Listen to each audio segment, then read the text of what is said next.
The dry Afghan wind whipped across the military base as Staff Sergeant David Chen walked through the compound, his boots kicking up small clouds of dust with each step. It was just another routine morning in 2019, or at least that's what he thought. After 12 years of service and 3 deployments, Chen had learned to take each day as it came, but this particular morning would change his life forever. His unit had been stationed at the remote outpost for 4 months now, carrying out reconnaissance missions and providing support to local villages. Chen wasn't one to seek recognition, he simply did his job with quiet determination, leading his team through treacherous terrain and dangerous situations with a calm demeanor that earned him deep respect from his fellow soldiers. That fateful day began like any other, with Chen briefing his team for a standard patrol mission. The intelligence reports suggested minimal activity in their sector, but experience had taught him never to let his guard down.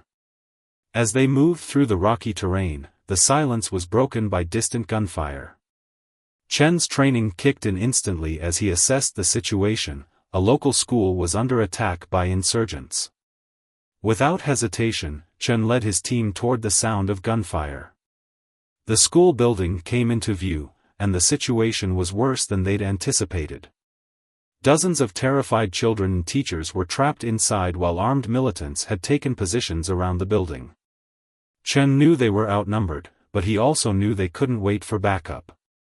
Making split-second decisions, he coordinated with his team to create a diversion that would draw the attackers' fire away from the school.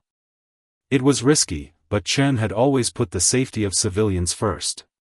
He moved forward, exposing himself to enemy fire while directing his team to secure an escape route for the children. What happened next would be recounted countless times by witnesses, though Chen himself would always downplay his actions. As bullets whizzed past, he sprinted across open ground to reach a group of young students who were frozen in fear near the school entrance. One by one, he guided them to safety, shielding them with his own body. The firefight lasted for nearly an hour, during which Chen continuously moved between positions, coordinating his team's response while ensuring the evacuation of every civilian. The situation took an even more dangerous turn when the militants began using heavier weapons. Chen noticed one of his youngest team members, Private Reynolds, was pinned down by intense fire.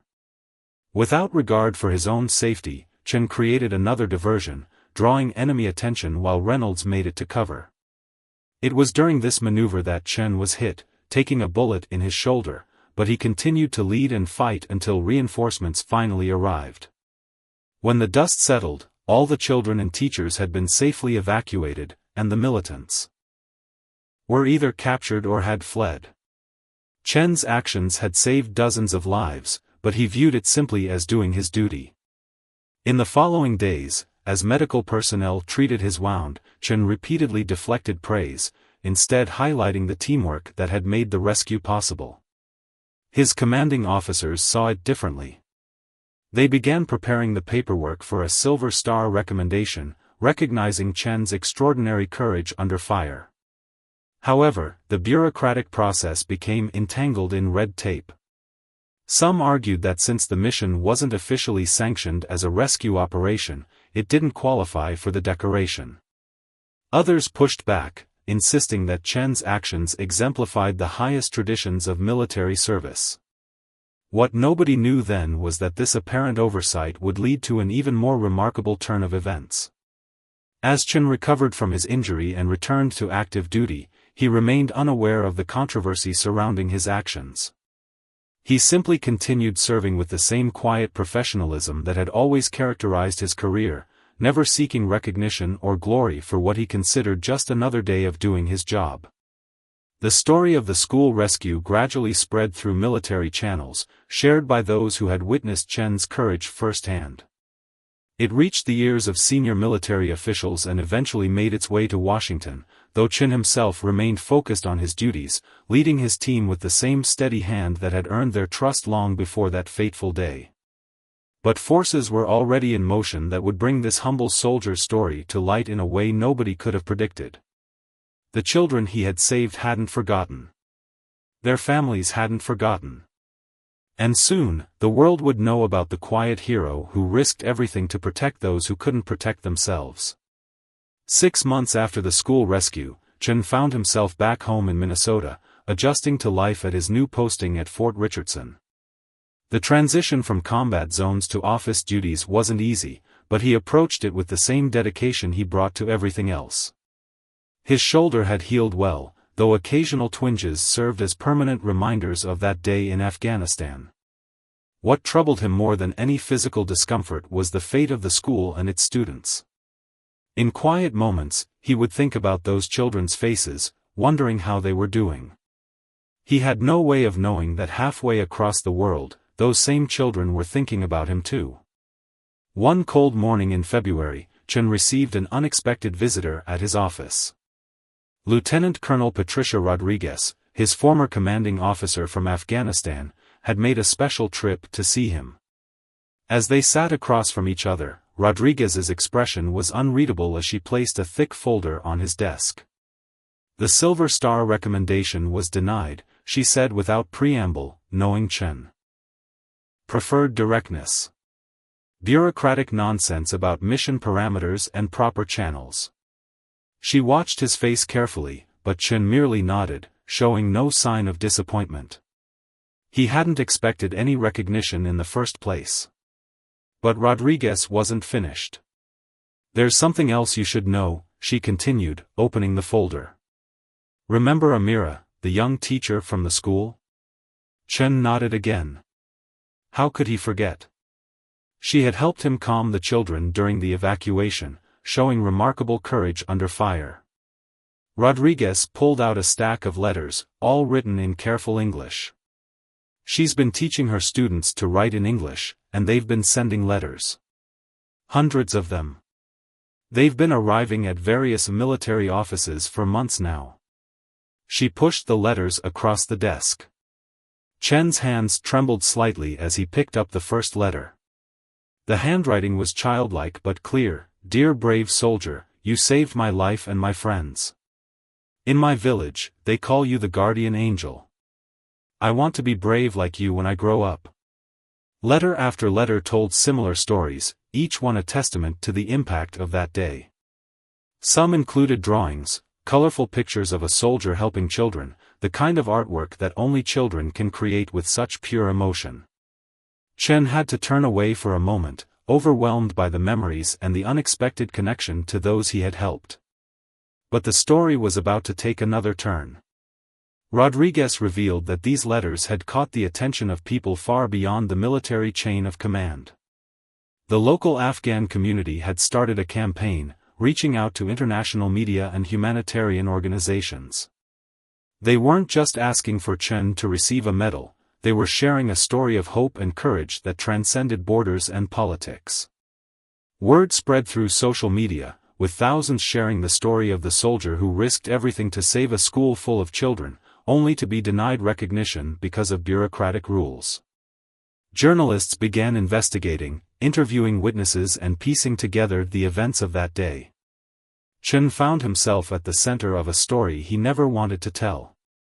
He politely declined interview requests and continued his daily duties, uncomfortable with the attention.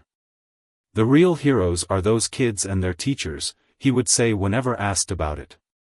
"They're the ones showing real courage, getting an education despite all the dangers they face." Meanwhile, something extraordinary was happening in the background. The letters from the children had reached the desk of a senior Pentagon official whose own child had once been in a similar situation. Moved by the story and the outpouring of gratitude from the Afghan community, he began a quiet review of the case. Local veterans groups rallied around Chen, not to demand recognition for him, they knew he wouldn't want that, but to support the school he had saved. They began raising funds for educational supplies and building repairs, turning one act of courage into an ongoing mission of hope. Chen's fellow soldiers from that day came forward one by one, providing detailed accounts of his actions. Private Reynolds, the young soldier Chen had saved, submitted a particularly moving testimony about how Chen's leadership had inspired him to become a better soldier and person. As winter turned to spring, Chen received another visit, this time from his current commanding officer. "Pack your dress uniform," was all he was told. "You're needed in Washington next week." Chen didn't ask questions, that wasn't his way, but he couldn't help wondering what was coming next. The night before he left for Washington, Chen sat alone in his apartment, reading through the children's letters once again. One in particular caught his eye, from a young girl who had been among the last to leave the school that day. "My grandmother says that true heroes don't wear medals," she had written. "They wear the gratitude of the people they help in their hearts." Chen carefully placed the letters back in their folder. Whatever was waiting for him in Washington, he knew that these simple words from children who had seen both the worst and best of humanity were worth more than any medal could ever be. Yet he had no idea that these letters were about to play a central role in one of the most unusual military ceremonies in recent memory. The flight to Washington, D.C. gave Chen time to reflect on how much his life had changed since that day in Afghanistan. As the plane descended through clouds, he thought about his family back home, his father, a restaurant owner who had taught him the value of quiet dedication, and his mother, whose wisdom about helping others had shaped his character from an early age. At Reagan National Airport, Chen was surprised to find not just a military escort waiting for him, but also Lieutenant Colonel Rodriguez. She greeted him with an unusually bright smile but remained mysteriously tight-lipped about what was to come. The drive through the capital was equally quiet, though Chen noticed they weren't heading toward the Pentagon as he'd expected. Instead, the car pulled up to one of DC's largest conference centers. The building was buzzing with activity, with security personnel and officials moving purposefully around the entrance. Chen's military instincts told him this was more than a standard ceremony, but he maintained his characteristic calm as they were led inside. In a private preparation room, Rodriguez finally began to explain. "Remember those letters from the school children?" she asked, watching his reaction carefully. "They didn't just touch hearts, they started something extraordinary." She handed him a tablet showing news articles from around the world. The story of the school rescue, the denied medal, and the children's letters had resonated far beyond anyone's expectations. But what truly caught Chen's attention was a video playing on the tablet. It showed the school he had helped save, but transformed. New buildings stood alongside the old ones, with fresh paint and proper security measures. Children played in a newly constructed playground, their laughter a stark contrast to the chaos of that terrible day. "The Veterans Fundraising Campaign?" Chen asked, his voice barely hiding his emotion. Rodriguez nodded. "It grew beyond anything we imagined. Companies, organizations, even other governments contributed. But that's not why we're here today." Before she could continue, there was a knock at the door. A young aide entered, speaking quietly to Rodriguez. She turned to Chen with an expression he had never seen before, a mixture of pride and anticipation. "It's time," she said simply. As they walked through the building's corridors, Chen began to hear something unexpected, children's voices, speaking in a mixture of English and Dari. His pace faltered for just a moment as the reality began to dawn on him. Rodriguez gently guided him forward, toward a large set of double doors. The doors opened to reveal a scene that would have seemed impossible just months ago. The large auditorium was filled to capacity, but what struck Chen speechless was the front section. There, dressed in their school uniforms, sat dozens of children from the Afghan school, accompanied by their teachers, including Amira, who had helped during the evacuation. They had all been flown to Washington for this moment, their travel sponsored by a coalition of international education organizations. The children's faces lit up with recognition as Chen entered, though they remained admirably composed, clearly having practiced for this moment. Behind them sat rows of military personnel, including every member of Chen's team from that day. Even Private Reynolds was there, now wearing sergeant stripes. Mixed among the military faces were government officials, diplomats, and representatives from various humanitarian organizations.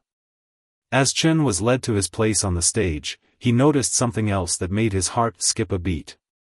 In the front row, looking proudly at their son, sat his parents. His mother was trying to discreetly wipe away tears, while his father sat with the same quiet dignity he had always admired. The ceremony began with a surprise video message from the current Secretary of Defense, acknowledging the extraordinary circumstances that had brought everyone together. But the true impact came when Amira took the podium. Her English was careful but clear as she recounted the events of that day from her perspective. In our culture, she explained, we have a saying that a true hero is one who serves without expecting praise. Staff Sergeant Chen did not just save our lives, he showed our children that courage and compassion know no boundaries. One by one, children from the school came forward, each reading parts of their letters that had helped spark this unprecedented gathering. Their words, simple yet profound, moved many in the audience to tears. They spoke not just of the rescue, but of how that day had changed their understanding of courage, service, and the bonds that connect people across cultures. A small girl, no more than 7, approached Chen with a hand-drawn picture. It showed him as she remembered him from that day, not as a warrior, but as a protector. The picture, she explained in carefully practiced English, would hang in their school's new library, which had been dedicated in his honor. The ceremony was unlike anything in recent military history, a unique blend of formal military honors and heartfelt civilian gratitude. But as Chen stood there, surrounded by the living proof of why he had acted without hesitation that day, he realized that sometimes the greatest recognition comes not from medals or official citations, but from the simple truth that lives had been changed for the better. Yet even this extraordinary gathering was about to take another unexpected turn. As Rodriguez approached the podium once again, she carried with her not just the usual official documents, but something else, something that would demonstrate how one act of courage could challenge and change the very systems it operated within.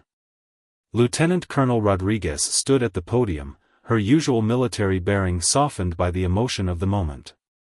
The room fell into an expectant hush as she began to speak, her voice carrying clearly through the packed auditorium.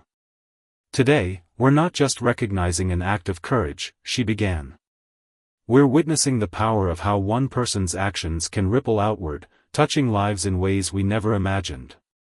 She gestured to a screen behind her, where images began to appear, the restored school, children in classrooms, new security facilities, and a medical clinic that had been built alongside. What started as a rescue mission has grown into something much more, Rodriguez continued. The fundraising campaign initiated by our veterans has raised over $2 million, creating not just a school, but a community center that serves thousands. But that's just the beginning. She nodded to someone off stage, and a distinguished-looking man in a business suit approached the podium. He introduced himself as the CEO of a major educational technology company. Inspired by this story, he announced, "Our foundation is establishing a scholarship program for students from this school to study at American universities. We're calling it the Guardian Angel Scholarship, though I believe Staff Sergeant Chen might prefer we didn't use that nickname." A ripple of gentle laughter moved through the audience as Chen's face reddened slightly. But the CEO wasn't finished. "We're also partnering with other companies to provide distance learning technology to 20 other schools in the region, ensuring that what happened at this school creates opportunities for thousands more students." The announcements continued, each one more surprising than the last. A coalition of international aid organizations revealed plans to use the school as a model for other educational initiatives in conflict zones. Private Reynolds, now Sergeant Reynolds, announced that a group of veterans had formed a non-profit organization dedicated to protecting schools in vulnerable areas worldwide. Then Amira returned to the podium, this time accompanied by several other teachers from the school. They had news of their own. The school had established an annual Peace and Courage Festival, where students from different communities came together to share stories and build understanding. The first festival had drawn hundreds of participants from neighboring villages, breaking down long-standing barriers between communities. But it was what happened next that truly captured the spirit of the day. The children, who had been sitting patiently through the adult presentations, suddenly stood up together. Led by their music teacher, they began to sing, first in Dari, then in English. It was a song they had composed themselves, about courage, hope, and the bonds that connect people across all boundaries. As the children's voices filled the auditorium, Chen noticed something remarkable. In the audience, people who had been divided by politics, culture, and conflict were joining hands, many with tears in their eyes. The simple clarity of children's voices had cut through all the complexities adults so often created. Rodriguez returned to the podium, waiting for the last notes of the song to fade. "And now," she said, "we come to the official portion of our ceremony." She paused, allowing the significance of the moment to settle. Staff Sergeant Chen's actions were initially denied recognition because they fell outside standard mission parameters. Today, we're not just correcting that oversight, we're redefining those parameters. She revealed that a review of military decoration criteria had been initiated, examining how acts of courage in modern warfare, particularly those involving civilian protection, should be recognized. Chen's actions had sparked a conversation about adapting military honors to reflect the complex realities of modern conflicts. But before Rodriguez could continue, there was an unexpected interruption. One of the youngest children, barely 6 years old, broke protocol and ran up to the stage. Instead of causing embarrassment, her simple action captured the true spirit of the day. She carried with her a medal, not military issued, but handcrafted by the students themselves from materials donated by their families. The medal was beautiful in its imperfection, a mixture of local craftsmanship and children's creativity. Made from small pieces of traditional jewelry donated by their mothers, decorated with intricate patterns drawn by the students, it represented something beyond official recognition. It was a pure expression of gratitude, untouched by politics or procedure. Amira stepped forward to translate as the little girl spoke in Dari. "We know you didn't want a medal," she translated, her voice thick with emotion. "But in our culture, when someone becomes part of our family, we give them a piece of our hearts to keep. This medal carries pieces of all our families, to remind you that you will always be part of ours." The audience watched in complete silence as the child, with all the solemn ceremony a 6-year-old could muster, prepared to present their gift to Chen. But Rodriguez raised her hand, asking them to wait just a moment longer. There was one more surprise to come, one that would demonstrate how a single act of courage could change not just lives, but institutions themselves. Lieutenant Colonel Rodriguez's voice took on a formal tone as she addressed the gathering once again. "Today marks not just a recognition of extraordinary courage, but a transformation in how we honor those who serve." She gestured to a side door, and a hush fell over the crowd as a familiar figure entered the room. The Secretary of Defense himself walked onto the stage, carrying a polished wooden box.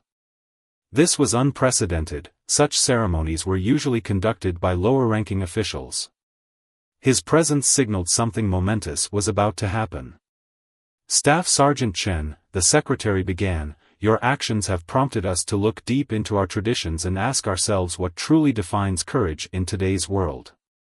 He opened the wooden box, revealing not one, but 2 medals nestled in velvet. "The first," he announced, "is the Silver Star, belatedly awarded for your extraordinary courage under fire." But then he paused, looking out at the gathered children, their families, and the international delegation. "The second is something new, something your actions helped create." He lifted out a medal none of the military personnel in the room had ever seen before.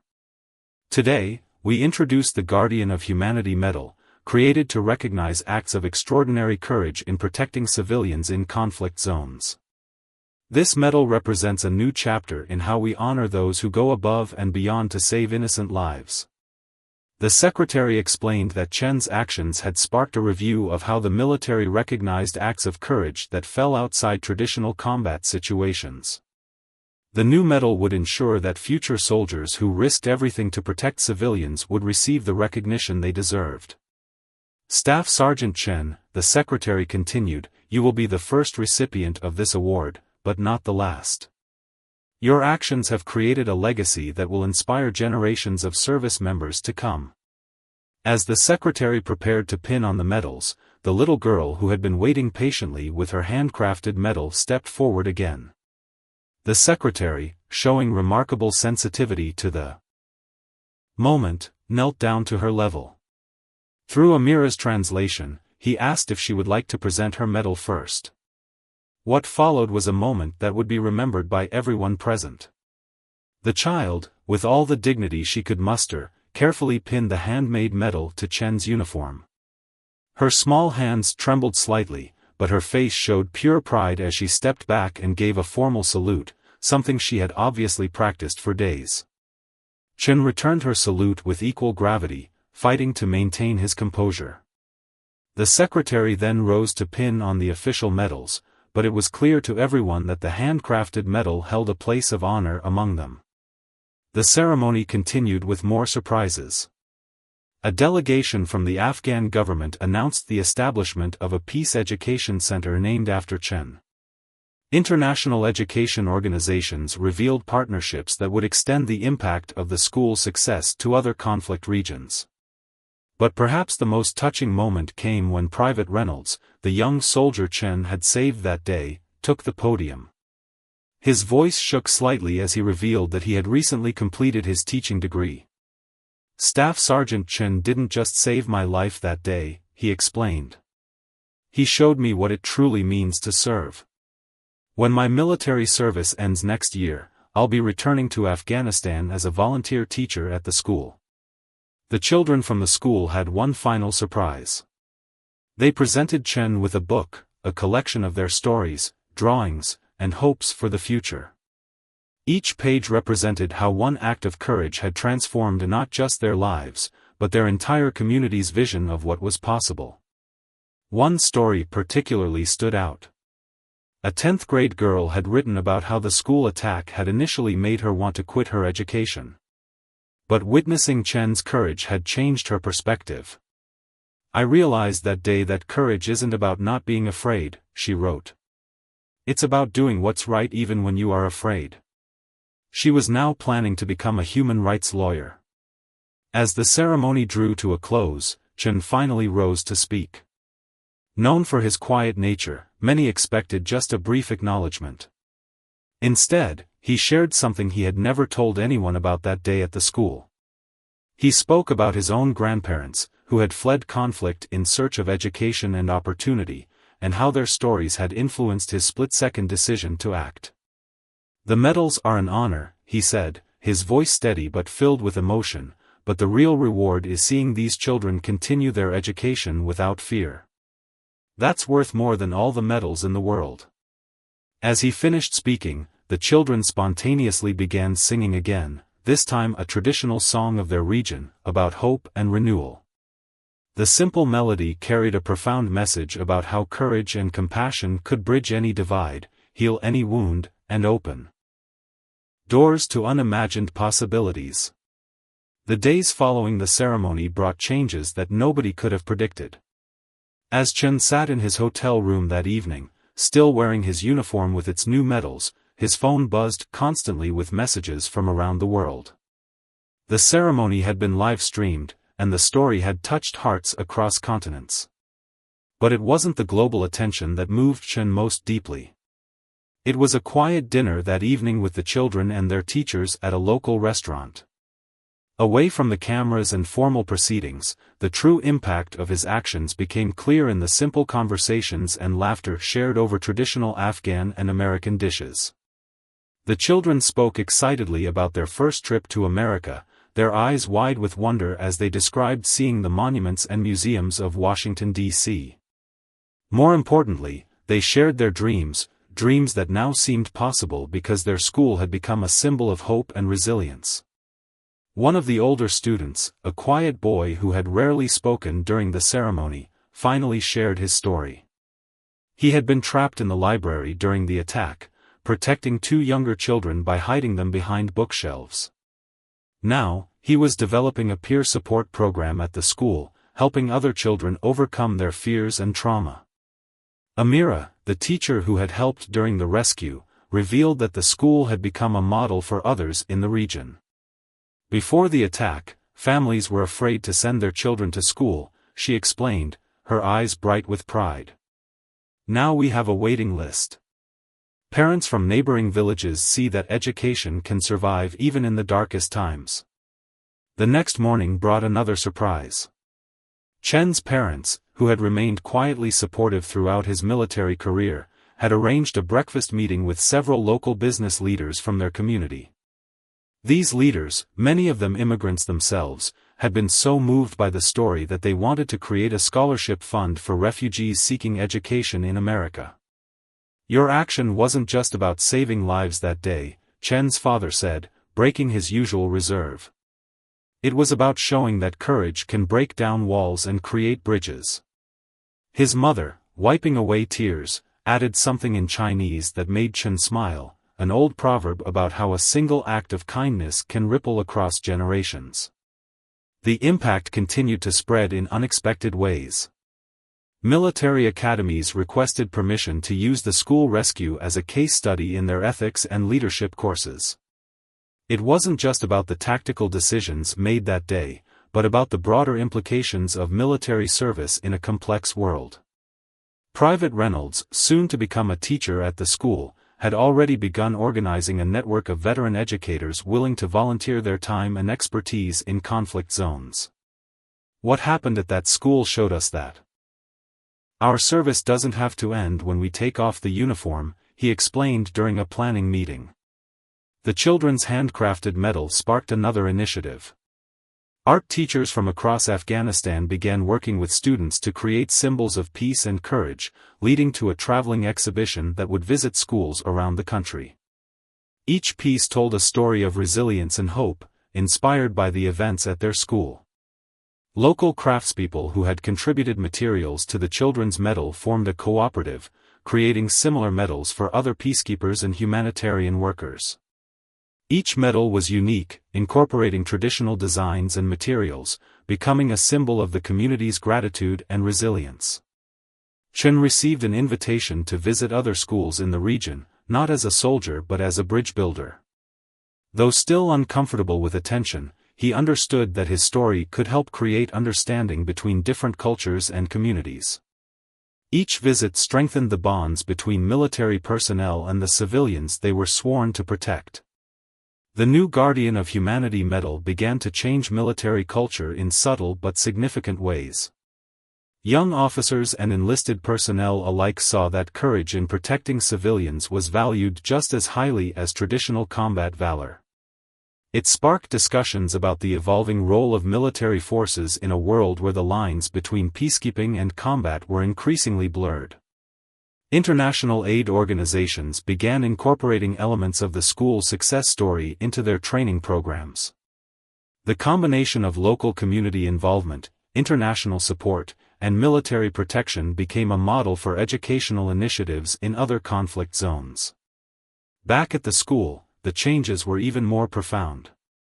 The library, now named the Peace and Courage Library, became a center for community gatherings. Parents who had once been hesitant to engage with the school began volunteering, sharing their skills and stories with the students. The Peace Festival announced during the ceremony exceeded all expectations. Families from different ethnic and religious backgrounds came together, sharing food, music, and stories. Children who might have grown up seeing each other as different or even as enemies played together, their laughter a testament to the healing power of education and understanding. But perhaps the most significant change was invisible to most observers. In quiet conversations throughout the region, people began to talk about courage differently. It wasn't just about fighting or winning, it was about protecting, building, and bringing people together. 1 year after the ceremony, the small Afghan school had transformed beyond recognition. The once vulnerable building now stood as a beacon of hope, its walls decorated with vibrant murals painted by students depicting scenes of peace, education, and unity. But the physical changes were just the beginning of its transformation. On a bright spring morning, Chen found himself back at the school, this time not in military uniform but in civilian clothes. He had taken leave to attend a special event, the first graduation ceremony since the attack. The sight that greeted him left him momentarily speechless. The school grounds were filled with hundreds of people. Students proudly wore their graduation robes, their families beaming with pride. Among them were faces Chen recognized from the ceremony in Washington, now a year older, standing taller, their eyes bright with accomplishment and purpose. Former Sergeant Reynolds, now Mr. Reynolds, had settled into his role as a teacher. His classroom had become known for its unique approach to teaching history, combining traditional lessons with stories of peace-building and conflict resolution. The students particularly loved when he and Chen would teach together during Chen's visits, showing how former soldiers could become bridges of peace. The graduation ceremony itself told a story of transformation. The valedictorian was the same quiet boy who had protected younger children in the library during the attack. His speech moved many to tears as he described how that day of terror had eventually led to positive change. "We learned that courage wears many faces," he said, his voice strong and clear. "Sometimes it carries a weapon to protect the innocent. Sometimes it carries a book to fight ignorance. And sometimes, it simply carries hope when others have lost theirs." The ceremony included several surprises. Through video calls, graduates from neighboring schools joined in, demonstrating how the impact had spread beyond just one institution. International educational organizations announced that several graduates had received full scholarships to universities around the world. But the most touching moment came when a group of grandmothers from the village performed a traditional blessing ceremony. These were women who had never received formal education themselves, but who had become some of the school's strongest supporters. They moved through the crowd, offering traditional bracelets to each graduate, symbols of protection and wisdom passed down through generations. Chen watched as Amira, now the school's principal, presented diplomas to each student.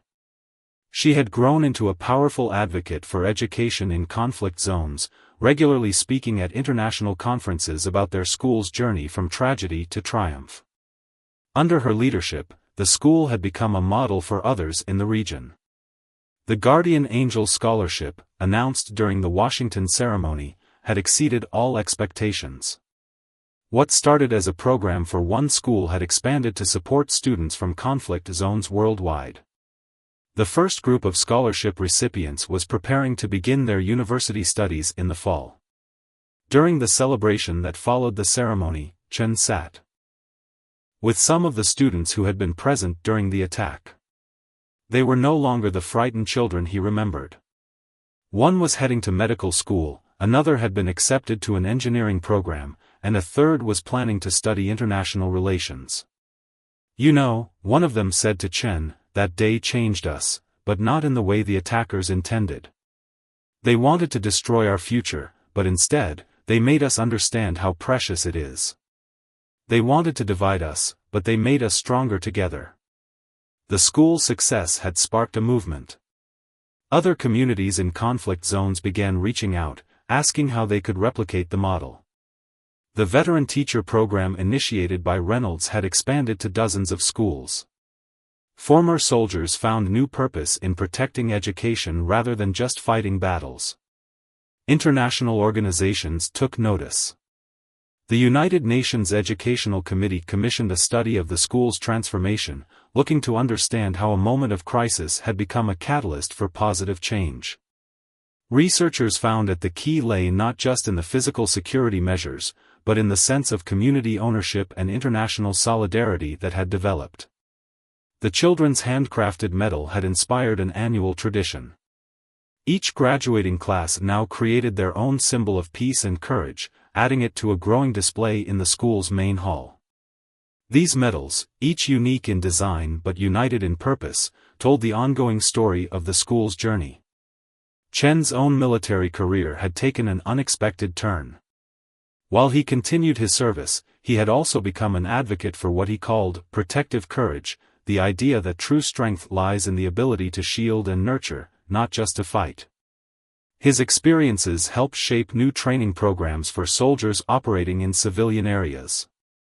As the graduation celebration continued into the evening, traditional music filled the air, and families shared food and stories. Chen noticed something remarkable: the barriers that once divided different communities had dissolved. Children who might have grown up in isolation from each other were now fast friends, their parents forming bonds that would last generations. One of the graduating students approached Chen with a journal, the same one she had been writing in during the attack. She had documented everything that happened that day and everything that followed. "I want you to have this," she said. "Not because it's about you, but because it's about all of us, how we learned that the greatest victory isn't winning a battle, but preventing one." 5 years after the ceremony in Washington, the impact of that fateful day continued to ripple outward in ways nobody could have predicted. The small school that had once been a target of violence had become an international symbol of resilience and hope, its story inspiring similar transformations around the world. On a warm autumn morning, Chen stood once again in front of the school, this time for a very special occasion. The first recipient of the Guardian Angel Scholarship was returning to teach at her alma mater. She was the same little girl who had pinned the handcrafted medal on Chen's uniform during the ceremony, now a confident young woman with a degree in education. The school itself had evolved into something extraordinary. What began as a single building was now an educational complex that served not just students but the entire community. The library had expanded into a cultural center where elders shared traditional stories with young people, bridging generations and preserving cultural heritage while embracing progress. Former Sergeant Reynolds, still teaching history, had developed an internationally recognized peace education curriculum. Schools across the globe now used his methods to teach conflict resolution and cross-cultural understanding. The sight of a former soldier teaching peace might have seemed ironic to some, but to those who knew the school's story, it made perfect sense. Chen's own role had evolved as well. While still serving in the military, he had become an instructor at the Army's Advanced Leadership School, where he taught a course called Protective Courage, the new face of military honor. The Guardian of Humanity Medal, first awarded to him, had now been presented to dozens of service members who had shown extraordinary courage in protecting civilians. But perhaps the most profound changes were the quietest ones. The village that had once lived in fear of attacks now hosted international educational conferences. Families who had once been divided by old conflicts shared meals together, their children growing up as friends rather than enemies. On this particular day, Chen was attending the opening of a new building at the school complex, the Center for Peace Studies. The building's design incorporated elements from various local cultures, its walls adorned with artwork created by students from around the world. But what made it truly special was its purpose. The center would serve as a hub for conflict resolution and peace-building initiatives, bringing together educators, community leaders, and former military personnel to develop new approaches to protecting vulnerable communities. It was a living testament to how one act of courage could transform not just a moment, but an entire approach to creating peace. During the opening ceremony, a group of students performed a play they had written about the school's journey. They didn't focus on the attack or the violence. Instead, they told a story about transformation, about how courage and compassion could turn a moment of darkness into a source of light. Amira, still the school's principal and now a renowned educational leader, shared something remarkable during her speech. The school's waiting list now included students from families who had once supported the very groups that had attacked it. They saw that there is more power in building than in destroying, she explained, more strength in unity than in division. The handcrafted medal that had touched so many hearts during the Washington ceremony had inspired a new tradition. Each year, students created peace medals for individuals who had shown extraordinary courage in their communities. These weren't just symbolic gestures, they were powerful reminders that recognition of courage could come from the hearts of those most affected by it. Chen's parents, now elderly but still active in supporting educational initiatives, had expanded their scholarship program to support students from conflict zones worldwide. "Our son taught us that courage isn't just about facing danger, his father said during the ceremony. It's about believing in the possibility of a better future, even when others have lost hope. As the day's events continued, Chen found himself in conversation with a group of young military cadets who had come to learn from the school's example. They were part of a new generation of soldiers who understood that true strength often lay in the ability to protect and nurture, not just to fight.